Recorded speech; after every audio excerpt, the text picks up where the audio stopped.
Paul की सहायता का रहस्य। हम लोग जब नए केंद्र में चले आए तो पॉल आए और उन्होंने मुझसे कहा, दादा अब तो आप बाबा से मिलने के लिए भारत जाएंगे, यहाँ के विकास कार्यों की रिपोर्ट देंगे, नए भवन निर्माण की सूचना भी देंगे, बाबा बहुत खुश होंगे। इतना कहकर उन्होंने मुझे एक लिफाफा सौंपा।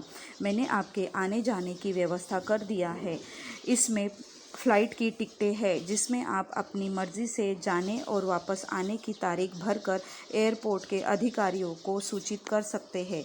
मैंने आगामी आरडीएस की तिथियां देखी, टिकट कंफर्म करवाया और रिपोर्टिंग के लिए भारत रवाना हो गया। रिपोर्टिंग के दौरान बाबा दबाव प्रशिक्षण केंद्र के शुभ समाचार सुनना चाहते थे।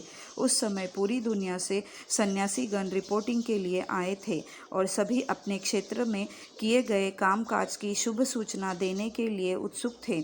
इसीलिए मैंने अपनी रिपोर्ट संक्षिप्त में सुना दिया। दोपहर के बाद बाबा ने मुझे अपने कमरे में बुलवाया और कहा कि वे दबाव प्रशिक्षण केंद्र के किए गए कार्यों की विस्तृत रिपोर्ट सुनना चाहते हैं। मैंने बाबा को हर बातें विस्तार पूर्वक बतलाई और यह भी कहा कि बाबा, वहाँ आनंद मार्ग से असंबद्ध एक व्यक्ति भी है जो मुझे अत्यधिक सहायता करते रहते हैं।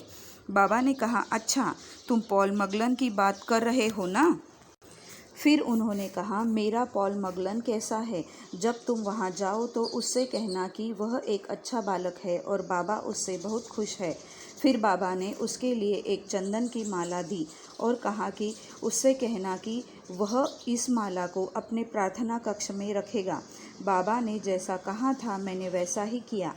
तब तक पॉल मेरे प्रशिक्षण केंद्र के विकास के लिए जिस तरह सहयोग दे रहे थे और मेरी भी यदाकदा जिस तरह मदद कर रहे थे, उसका रहस्य मेरी समझ में नहीं आया था। दबाव पहुंचने के बाद मैं इस रहस्य को जानना चाहता था। मेरे एक प्रशिक्षार्थी की पॉल मगलन से बहुत करीबी संबंध थे। मैंने उसे बुलाया और कहा कि पॉल मगलन से ये पता लगाए कि आनंद मार्ग से असंबद्ध रहने के बावजूद वे हम सबकी इतनी अधिक सहायता क्यों करते थे। मेरा वह प्रशिक्षार्थी पॉल मगलन से मिला और जैसे कि मैंने कहा था, उसने पॉल मगलन से आनंद मार्ग को सहायता करने का कारण जानना चाहा।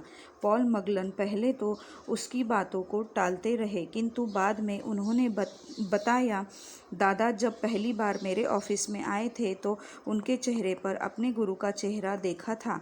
मैं अपने गुरु को बहुत चाहता हूँ, उनसे मेरे बहुत निकट के संबंध थे, इसीलिए दादा में मुझे अपने गुरु की झलक मिलती है और दादा के स्वभाव के कारण मैं उन्हें अपना समझता हूँ और मुझे उनकी सहायता करना अच्छा लगता है। मैं पहले ही बतला चुका हूँ कि पॉल मगलन से मेरी पहली मुलाकात कैसे हुई थी।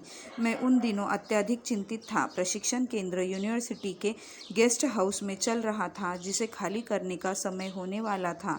मुझे समझ नहीं आ रहा था कि क्या करूँ और क्या न करूँ।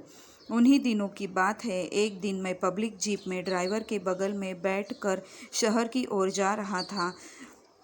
व्यथित मन से जीप के सामने के कांच के उस पार आसमान में सफ़ेद बादलों के टुकड़ों को तैरता हुआ देख रहा था। तभी मुझे उन बादलों के बीच बराह मुद्रा में बाबा बैठे हुए दिखाई दिए और उन्होंने आश्वासन दिया, घबराने की कोई बात नहीं है, सब कुछ ठीक हो जाएगा। रिपोर्टिंग के समय भी बाबा अक्सर यही बात कहा करते थे। सच भी यही है, बाबा की इच्छा से ही सब कुछ होता है और अच्छा ही होता है। बाबा ने हम सभी की भूमिका पहले से ही तय कर रखी है। समय आने पर जो भी अच्छा काम है वे हमसे लेते रहते हैं। हो सकता है कि किसी को उनका काम पसंद न आए।